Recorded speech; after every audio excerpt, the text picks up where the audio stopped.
ഗസയിൽ ഇന്നത്തെ വിഷയം എന്തൊക്കെയാണ് എന്നാണ് നമ്മൾ പരിശോധിക്കുന്നത്.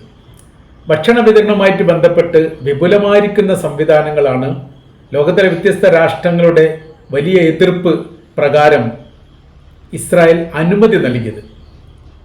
അവർക്ക് അങ്ങനെ ഭക്ഷണ വിതരണം നൽകണം എന്നുള്ള അഭിപ്രായമല്ല, പട്ടിണി കടന്നുകൊണ്ട് ഭരിക്കണം എന്നാണ് ഇസ്രായേലിൻ്റെ താല്പര്യം. എന്നാൽ വലിയ എതിർപ്പ് കാര്യങ്ങളൊക്കെ ഉണ്ടായി. അങ്ങനെ ഭക്ഷണ വിതരണം ഇന്ന് റഫയുടെ അതിർത്തി തുറന്നുകൊണ്ടുള്ള വാഹനങ്ങൾ പ്രവേശിച്ചു കൊണ്ടുള്ള ഭക്ഷണ വിതരണം നടന്നു. 44,000 പേർക്ക് ഭക്ഷണ വിതരണം നടത്തിയതായിരിക്കുന്ന റിപ്പോർട്ട് പുറത്തു വന്നു. 36 പേർ കൊല്ലപ്പെട്ടു, വെടിവെച്ചു കൊന്നു.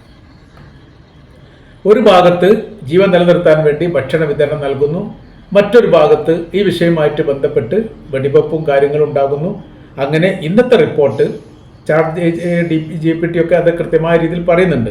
36 മരണം സ്ഥിരീകരിക്കപ്പെട്ടതാണ്. നിലവിൽ ഇതുവരെ ഏകദേശം 60,000-ഓളം പലസ്തീനികൾ കൊല്ലപ്പെട്ടതായിരിക്കുന്ന വിവരമാണ് പുറത്തു വരുന്നത്. ഒക്ടോബറിൽ തുടങ്ങിയിരിക്കുന്ന 2023 ഒക്ടോബറിൽ തുടങ്ങിയിരിക്കുന്ന ഈ ഏറ്റുമുട്ടലുമായിട്ട് ബന്ധപ്പെട്ട് നിലവിലെ ഇതുവരെയുള്ള കണക്ക് ഏകദേശം എടുത്ത് പരിശോധിക്കുന്ന സമയത്ത് 60,000 ആളുകൾ കൊല്ലപ്പെട്ടു, 1,00,000-ലധികം ആളുകൾക്ക് പരിക്കേറ്റു, 10,000-ലധികം ആളുകളെ കാണാതായി. അങ്ങനെ ഗസയുടെ അവസ്ഥകളും സാഹചര്യങ്ങളും സങ്കീർണമായി തന്നെ തുടരുകയാണ്. അപ്പോൾ ഇങ്ങനെ പോകുന്നതിനിടയിലാണ് താൽക്കാലികമായിരിക്കുന്ന ഒരു യുദ്ധവിരാമം എന്ന തരത്തിലുള്ള ഒരു നിർദ്ദേശ കാര്യങ്ങളൊക്കെ ഇസ്രായേൽ അംഗീകരിച്ചത്. രാവിലെ 10 മുതൽ 8 വരെ യുദ്ധം നിർത്തും. ഈ സമയത്ത് ഭക്ഷണ ലോറികൾക്ക് പ്രവേശിക്കാൻ അനുമതി നൽകും. 60 ലോറി ഒരു ദിവസം എന്ന കണക്കിനുള്ള അനുമതിയാണ് കിട്ടിയത്. എന്നാൽ ഈ മേഖലയിലേക്ക് 100 ലോറിയെങ്കിലും വേണം എന്നുള്ളതാണ് ഹ്യൂമാനിറ്റേറിയൻ ഡിപ്പാർട്ട്മെൻ്റ് എല്ലാം ഈ വിഷയവുമായിട്ട് ബന്ധപ്പെട്ട് പറയുന്നത്. UN സഭയും പറഞ്ഞത് അങ്ങനെ തന്നെയാണ്. റഫ, ദൈറൽ ബല എന്നീ 2 മേഖല കേന്ദ്രീകരിച്ചുകൊണ്ട് ഭക്ഷണ വിതരണം നടത്തിയതായിരിക്കുന്ന റിപ്പോർട്ട് പുറത്തു വന്നു. മറ്റു ഭാഗത്ത്, ഗസയുടെ മറ്റൊരു ഭാഗത്താണ് ഭക്ഷണ വിതരണവുമായിട്ട് ബന്ധപ്പെട്ട വെടിവെപ്പ് കാര്യങ്ങൾ നടന്നത്. 147 പേർ പോഷകക്കുറവ് മൂലം ഈ അടുത്ത കാലത്തായി ഗസയിൽ മരണപ്പെട്ടിട്ടുണ്ട്. അതിൽ 88 പേരും കുട്ടികളാണ്. നിലവിലെ ഇപ്പോഴത്തെ സാഹചര്യത്തിൽ 102,544 കുട്ടികൾക്കും ഗർഭിണികളായിരിക്കുന്ന സ്ത്രീകൾക്കും അടക്കം പോഷക ആഹാര വിതരണം ചെയ്യാനും ഇതിൻ്റെ കൂട്ടത്തിൽ സാധിച്ചു എന്ന റിപ്പോർട്ടും പുറത്തു വരുന്നു. UAEയും ജോർദാനും വിമാനം വഴി എയർ ഡ്രോപ്പ് ചെയ്തു ഭക്ഷണം എത്തിച്ചു. 17 ടൺ അവർ ആ തരത്തിൽ എത്തിച്ചിട്ടുണ്ട്. റഫ ഗേറ്റ് തുറന്നതോടനുബന്ധിച്ച് ആ മേഖല കേന്ദ്രീകരിച്ചുകൊണ്ടും വാഹനങ്ങൾ ഇഷ്ടം പോലെ വന്നു. ഫലസ്തീനികൾ, ഗസക്കാർ ഭക്ഷണധാന്യങ്ങളൊക്കെ തോളിലേറ്റി കൊണ്ടുപോകുന്ന ചിത്രങ്ങളൊക്കെ വൈറലായിട്ട് ഇപ്പോൾ ലോകം മുഴുവൻ കണ്ടുകൊണ്ടിരിക്കുകയാണ്. റഫ അതിർത്തി തൽക്കാലത്തേക്ക് അടച്ചു. അത് നാളെ തുറക്കാൻ വേണ്ടിയിട്ടായിരിക്കും. അപ്പോൾ എന്താണ് ഇതിൽ നിന്ന് മനസ്സിലാകുന്നത്? അതേക്കുറിച്ചാണ് നമ്മൾ ഇന്ന് വിവരിക്കുന്നത്. എന്തൊക്കെയാണ് ഇവിടെ കാട്ടിക്കൂട്ടുന്നത്, എന്തൊക്കെയാണ് ഇവിടെ സംഭവം നടക്കുന്നത്. 22 ലക്ഷത്തിലധികം പലസ്തീനികൾ ഗതിയും പരഗതിയും ഇല്ലാതെ ജീവിക്കുന്ന ഒരു ദേശത്തിൻ്റെ പേരാണ് ഗസ എന്ന് പറയുന്നത്. അവരുടെ കണക്ക് പ്രകാരം ഇപ്പോൾ എത്തിയത് 44,000 പേർക്ക് മാത്രമാണ് ഭക്ഷണം. ശേഷിക്കുന്ന 21,60,000 പേരെക്കുറിച്ച് സംസാരമില്ല. ഇപ്പം ലോകം മുഴുവനും സത്യത്തിൽ ഒരു അടിമ വംശജരെ പോലെ ഇസ്രായേലിന് മുൻപിൽ തല കുനിച്ചു നിൽക്കുന്ന ഒരു പ്രത്യേക സാഹചര്യമാണ്. അവസരം കിട്ടുന്ന സമയത്ത് അല്ലെങ്കിൽ സാഹചര്യത്തിനനുസരിച്ചൊക്കെ അറബ് രാജ്യങ്ങളും അറബ് ദേശമൊക്കെ ഇവരെ സഹായിക്കാറുണ്ട് എന്നുള്ളത് നമുക്കറിയാം. ഇപ്പോൾ തന്നെ കാണാൻ പറ്റും. ജോർദാൻ വിമാന വഴി ഭക്ഷണ വിതരണം നൽകാൻ വേണ്ടി എത്തി. UAEയും എത്തി. അവർ സ്വന്തമായ രീതിയിൽ വിമാനം ചാർട്ട് ചെയ്തിട്ടാണ് ഈ ഭാഗത്തേക്ക് എത്തുന്നത്. അങ്ങനെ എയർ ഡ്രോപ്പ് ചെയ്തു. 17 ടണ്ണാണ് അതിന് കണക്കാക്കുന്നത്, 2 വിമാനം കൂടിയിട്ട്. പിന്നീട് സ്പെയിൻ, ജർമ്മനി എന്നീ രാജ്യങ്ങൾ, സ്പെയിൻ പറഞ്ഞു 12 ടൺ എയർ ഡ്രോപ്പ് നടത്താൻ വേണ്ടിയിട്ട് ഞങ്ങൾ തീരുമാനിച്ചിട്ടുണ്ട്. അത് അടുത്ത പ്രാവശ്യം ചെയ്യുന്ന കാര്യമാണ് പറയുന്നത്.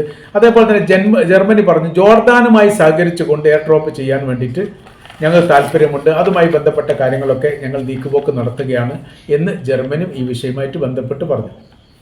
അപ്പോൾ ഇവിടുത്തെ വിഷയം എന്ന് പറയുന്നത്, ഭക്ഷണ വിതരണം നൽകാനുള്ള അനുമതി ഇസ്രായേൽ നൽകുകയാണെങ്കിൽ അവർക്ക് ഭക്ഷ്യധാന്യങ്ങളും മരുന്നും വസ്ത്രങ്ങളും അടക്കം നൽകാൻ വേണ്ടിയിട്ട് അറബ് രാജ്യങ്ങൾ തയ്യാറാണ്. 4,000 മുതൽ 6,000-ഓളം റഫേലേക്ക് വേണ്ടിയിട്ടുള്ള ഭക്ഷ്യധാന്യങ്ങൾ വഹിച്ചുള്ള വാഹനങ്ങൾ ഈജിപ്തിൻ്റെ അതിർത്തിയിൽ ഇപ്പോഴും അങ്ങനത്തെ നിലക്കാണ്. ഇതിൻ്റെ ഇടയിൽ ഒരു ചാനലിലെ ഒരു റിപ്പോർട്ട് വന്നിരുന്നു. ഈ ഭാഗം സന്ദർശിച്ചിരിക്കുന്ന ഒരു ഈജിപ്ഷ്യൻ ചാനലാണ് ആ റിപ്പോർട്ട് പുറത്തു വിട്ടത്. അത് എന്നിട്ട് ഈ ഉള്ളിക്കിഴങ്ങ് പോലെയുള്ള സാധനങ്ങളെല്ലാം കയറ്റിയ ഒരു ട്രക്ക് ലോറിയുടെ ചിത്രങ്ങൾ പുറത്തു വിട്ടിട്ടുണ്ട്. അത് ഈ ഉള്ളികളൊക്കെ മുളച്ച് പൊന്തിയിരിക്കുന്നു. മുളച്ച് പൊന്തി ഇങ്ങനെ തൂങ്ങിക്കിടക്കുന്ന അതിൻ്റെ ചിത്രങ്ങളാണ്. ഉരുളൻ കിഴങ്ങും അങ്ങനെയൊക്കെ തന്നെയാണ്. തക്കാളികളൊക്കെ പൊട്ടിയിട്ട് ഇങ്ങനെ ഒലിച്ചുകൊണ്ടിരിക്കുന്നു.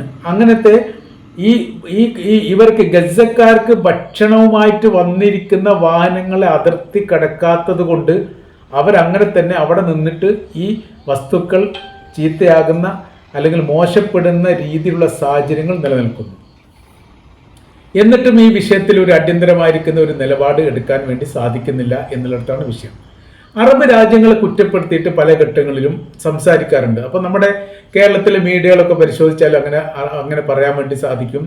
അങ്ങനെ പലതും ചെയ്യാറുണ്ട്. അറബ് രാജ്യങ്ങൾ വെഡ്ഡികളാണ്, അവർ ചെയ്യാറില്ല, അവർ ശ്രമിച്ചു കഴിഞ്ഞാൽ ഇത് അവസാനിക്കും, അല്ലെങ്കിൽ ഈ പ്രശ്നങ്ങൾ തീരുന്നൊക്കെ. യഥാർത്ഥത്തിൽ അത് വെറുതെയാണ്, മണ്ടത്തരമാണ്. അറബ് രാജ്യങ്ങൾക്ക് ഈ വിഷയത്തിൽ എന്താണ് ചെയ്യാൻ പറ്റുക? ഇവിടെ വളരെ കൃത്യമായ രീതിയിൽ ഈ ഫലസ്തീൻ അല്ലെ ഗസ പറഞ്ഞിരിക്കുന്ന, ഗസക്ക് വേണ്ടി ഹമാസ്, അതേപോലെ തന്നെ ലെബനാൻ പറഞ്ഞിരിക്കുന്ന ഒരു കാര്യമുണ്ട്. ലെബനാനാണ് അത് ആദ്യം തന്നെ പറഞ്ഞത്. അത് കുറെ വർഷങ്ങൾക്ക് മുമ്പേ പറഞ്ഞൊരു കാര്യമാണ്. നിങ്ങൾ ഇസ്രായേലിനെ കുറിച്ച് പഠിക്കണം. പഠിച്ചെങ്കിൽ മാത്രമേ അവരുടെ സ്വഭാവ രീതികൾ നിങ്ങൾക്ക് മനസ്സിലാക്കാൻ വേണ്ടി പറ്റൂ. നിർദ്ദേശം കൊണ്ടോ ഉപദേശം കൊണ്ടോ കരാർ വ്യവസ്ഥ കൊണ്ടോ കീഴടക്കാനോ പരാജയപ്പെടുത്താനോ അതല്ലെങ്കിൽ അതിനനുസരിച്ചിട്ട് സമാധാനമായിരിക്കുന്ന ഒരു വൈകൽ ഉണ്ടാക്കാനോ ശ്രമിക്കുന്ന ഒരു രാജ്യത്തിൻ്റെ പേരല്ല ഇസ്രായേൽ എന്ന് പറയുന്നത്.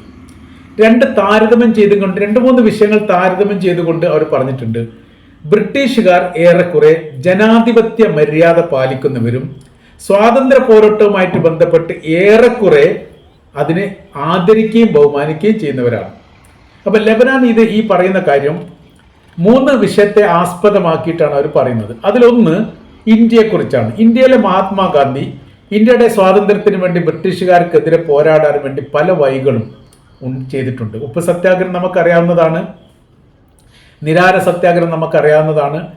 പിന്നീട് ദണ്ഡിയാത്രയുമായിട്ട് ബന്ധപ്പെട്ട് അങ്ങനത്തെ കുറേ സമര രീതികളൊക്കെ ഗാന്ധിജി നടത്തിയിട്ടുണ്ട്. അതൊക്കെ സ്വാതന്ത്ര്യ സമരത്തിന് വലിയ മുതൽക്കൂട്ടായതാണ്. അങ്ങനെ ഗാന്ധിജി പ്രത്യേകമായിരിക്കുന്ന ഒരു സമരമുറ ആക്രമമല്ലാത്ത രീതിയിൽ പട്ടിണി കടന്നുകൊണ്ടും മറ്റുള്ളവരെ ആകർഷിക്കുന്ന തരത്തിലുള്ള സമര രീതി ഉണ്ടായ സമയത്ത് ബ്രിട്ടീഷുകാർക്ക് വേണമെങ്കിൽ അവരെ അറസ്റ്റ് ചെയ്യുകയോ വെടിവെച്ച് കൊല്ലുകയോ ചെയ്യാം. കുറഞ്ഞ ദിവസമൊക്കെ എന്തെങ്കിലും ഒരു വിഷയ കാര്യങ്ങളൊക്കെ ഉണ്ടാവും. പക്ഷെ അവർ ചെയ്തിട്ടില്ല എന്ന് മാത്രമല്ല, അവർ ഗാന്ധിജി അനുനയിപ്പിക്കാനുള്ള ശ്രമങ്ങൾ പല ഘട്ടത്തിൽ നടത്തിയിട്ടുണ്ട് എന്നുള്ളത് യാഥാർത്ഥ്യമാണ്. അത് മനസ്സിലാക്കേണ്ട കാര്യം, സ്വാതന്ത്ര്യത്തിന് വേണ്ടി ഒരു ദേശത്തിൻ്റെ ആഗ്രഹങ്ങളും താല്പര്യങ്ങളെയും അങ്ങനെ പൂർണ്ണമായ രീതിയിൽ വെടിവെച്ച് കൊല്ലാൻ ബ്രിട്ടീഷുകാർ ശ്രമിച്ചിട്ടില്ല എന്ന് ചുരുക്കം. അങ്ങനെ പോയി ദക്ഷിണാഫ്രിക്കയിൽ എത്തുന്ന സമയത്ത് ദക്ഷിണാഫ്രിക്കയുമായിട്ട് ബന്ധപ്പെട്ട വിഷയം ബ്രിട്ടനുമായിട്ട് ബന്ധപ്പെട്ട വിഷയം തന്നെയാണ്. നെൽസൺ മണ്ടേല 27 വർഷമാണ് ജയിലിൽ കിടന്നത്. ജയിലിൽ എന്ന് പറയുന്ന സമയത്ത് അദ്ദേഹത്തിന്റെ ജയിലിൽ കിടന്ന അവസ്ഥയെക്കുറിച്ച് അദ്ദേഹത്തിന്റെ ആത്മകഥയിൽ പറയുന്നുണ്ട്. നിവർന്നു നിൽക്കാൻ പറ്റാത്ത ജയിലിൽ പോലും ഞാൻ ഒരുപാട് വർഷം കിടന്നിട്ടുണ്ട്. എഴുന്നേറ്റ് നിൽക്കാൻ വേണ്ടി പറ്റില്ല, തല മേലെ കുത്തിപ്പോകുന്ന രീതിയിൽ. അപ്പോൾ കുനിഞ്ഞു നിൽക്കണം, അങ്ങനത്തെ ജയിലിൽ കിടന്നിട്ടുണ്ട്. പക്ഷേ അവിടെ ഒരു വിഷയമുണ്ട്, അവിടെ ഒരു നീതി അവിടെ നടപ്പിലാകുന്നുണ്ട്. എന്താ നീതി? അവിടെ ബ്രിട്ടീഷുകാർ നെൽസൺ മണ്ടേലയെ കൊന്നിട്ടില്ല എന്നുള്ളത്. പിന്നീട് സ്വാതന്ത്ര്യമായിട്ട് ബന്ധപ്പെട്ടതിന് ശേഷം ആ രാഷ്ട്രപിതാവായിട്ട് നെൽസൺ മണ്ടേല വന്ന ചരിത്രമൊക്കെ നമുക്കറിയാവുന്നതാണ്. മൂന്നാമത്തെ ഫലസ്തീനാണ് ഇസ്രായേലുമായിട്ട് ബന്ധപ്പെട്ട വിഷയം. ഇസ്രായേലുമായിട്ട് ബന്ധപ്പെട്ട് പോരാടാൻ തീരുമാനിച്ച അല്ലെങ്കിൽ ഹമാസ് എന്ന് പറയുന്ന സംഘടന ഉണ്ടാക്കിയ മഹ്മൂദ് യാസീനെ ആദ്യം തന്നെ അവർ ബോംബെറിഞ്ഞു കൊന്നു. ആര്? ഇസ്രായേൽ. പിന്നെ അവിടെ തുടർച്ചയായ രീതിയിൽ ആരാണോ ഇസ്രായേലിനെതിരെ പ്രസംഗിക്കുന്നത്, സംസാരിക്കുന്നത്, പ്രവൃത്തി ചെയ്യുന്നത്, യുദ്ധം ചെയ്യുന്നത് അല്ലെങ്കിൽ എന്തെങ്കിലും സംവിധാനം ചെയ്യുന്നത് ഇന്ന വ്യക്തിയാണ് എന്ന് ബോധ്യപ്പെട്ട് കഴിഞ്ഞാൽ അവരെ തീർക്കുക എന്നുള്ളത് ഇസ്രായേലിൻ്റെ നയമാണ്. ഇനി ഹമാസിനെ തീവ്രവാദിയാണ്, ഭീകരവാദിയാണ്, ആ ലിസ്റ്റിലാണ് ഇപ്പോൾ ഈ അമേരിക്ക ഒക്കെ പെടുത്തിയത്, അല്ലെ ഇസ്രായേൽ പെടുത്തിയെങ്കിൽ അത് അങ്ങനെ പോയി എന്ന് കരുതാം. പക്ഷേ ഈ യാസർ അറഫാത്തിൻ്റെ സ്ഥിതി എന്താണ്? യാസർ അറഫാത്ത് അങ്ങനെ ഒരു ഭീകരവാദി, തീവ്രവാദി എന്ന പരാമർശത്തിന് വിധേയമായ ആളല്ല. നോബൽ സമ്മാനം ലഭിച്ച ആളാണ്. രാഷ്ട്ര നേതാവായിട്ട് ലോകം അംഗീകരിച്ചിട്ടുണ്ട്. UN സഭയിൽ പോലും ആയുധം കയ്യിൽ വെച്ചിട്ട്, തോക്ക് പോക്കറ്റിൽ വെച്ചിട്ട് പ്രവേശനാനുമതി UN സഭ കൊടുത്ത വലിയൊരു നേതാവ്. അദ്ദേഹം ഫ്രാൻസിലെ ആശുപത്രിയിൽ വെച്ച് മരണപ്പെടുന്നു. പിന്നീട് അത് കൊലപാതകമാണ് തെളിഞ്ഞു. ഇസ്രായേലാണ് ആ പ്രവൃത്തി ചെയ്തത്. ജൂതന്മാരായിരുന്നു ഡോക്ടർമാർ. അവർ പ്ലൂട്ടോണിയം പോലെയുള്ള വിഷദ്രാവങ്ങളോ വസ്തുക്കളോ അടിവസ്ത്രത്തിൽ തിരികെ കയറ്റി യാസർ അറഫാത്തിനെ കൊലപ്പെടുത്തി എന്ന് പിന്നീട് സ്ഥിരീകരിച്ചു. അപ്പോൾ ഈ സംഭവങ്ങൾ എന്ന് പറയുന്നത് ഇങ്ങനെയൊക്കെ തന്നെയാണ്. അപ്പോൾ നമ്മൾ പറഞ്ഞു വരുന്ന വിഷയം, ലെബനാൻ പറഞ്ഞിരിക്കുന്ന കാര്യം, ഇസ്രായേൽ എന്ന് പറയുന്ന രാജ്യത്തോട് നേർക്കുനേരെ മുഖാമുഖം യുദ്ധം ചെയ്ത് പരാജയപ്പെടുത്തുകയല്ലാതെ, അല്ലെങ്കിൽ യുദ്ധം ചെയ്തുകൊണ്ടേയിരിക്കുകയല്ലാതെ ഒരിക്കലും അവർ പരാജയപ്പെടുത്താൻ വേണ്ടി സാധിക്കില്ല. സമാധാന ശ്രമങ്ങളും ഉപദേശ നിർദ്ദേശങ്ങളൊന്നും ഏശുന്ന ഒരു ടീമല്ല, ഒരു വിഭാഗമല്ല അവരെന്ന്. യുദ്ധം ചെയ്തിട്ടുണ്ടെങ്കിൽ തീർച്ചയായിട്ടും അവർ പരാജയപ്പെടുകയും ചെയ്യും. 1967 അറബ്-ഇസ്രായേൽ യുദ്ധവുമായിട്ട് ബന്ധപ്പെട്ട് ഞങ്ങളിൽ നിന്ന് പിടിച്ചെടുക്കപ്പെട്ട ഭൂപ്രദേശത്തിൻ്റെ 75% ഞങ്ങൾ തിരിച്ചു പിടിച്ചെടുത്തത് ഇസ്രായേലുമായിട്ട് യുദ്ധം ചെയ്തിട്ടാണ് എന്ന് ചുരുക്കം. നമ്മൾ പറഞ്ഞു വരുന്ന വിഷയം, ഗസക്കകത്ത് ഭക്ഷണ വിതരണം തുടങ്ങിയിരിക്കുന്നു. ഒരു ഭാഗത്ത് വെടിവെപ്പും തുടങ്ങിയിരിക്കുന്നു. ഇത് എവിടെയാണ് എത്തുക, എങ്ങനെയാണ് ഇത് അവസാനിക്കുക, എങ്ങനെയാണ് ഇതിൻ്റെ പരിഹാരം എന്നതിനെക്കുറിച്ച് പറയാൻ യഥാർത്ഥത്തിൽ ലോകത്ത് ഒരു രാഷ്ട്രവും ഇല്ല എന്നുള്ളതാണ് ഇതിൻ്റെ യാഥാർത്ഥ്യം. യുദ്ധം ചെയ്ത് പരാജയപ്പെടുത്തുക എന്നല്ലാതെ മറ്റൊരു പോംവഴി ഈ ഇസ്രായേലുമായിട്ട് ബന്ധപ്പെട്ട വിഷയത്തിൽ ഉണ്ട് എന്ന് ഇപ്പോഴും മനസ്സിലാക്കാൻ വേണ്ടി യഥാർത്ഥത്തിൽ സാധിക്കുന്നില്ല.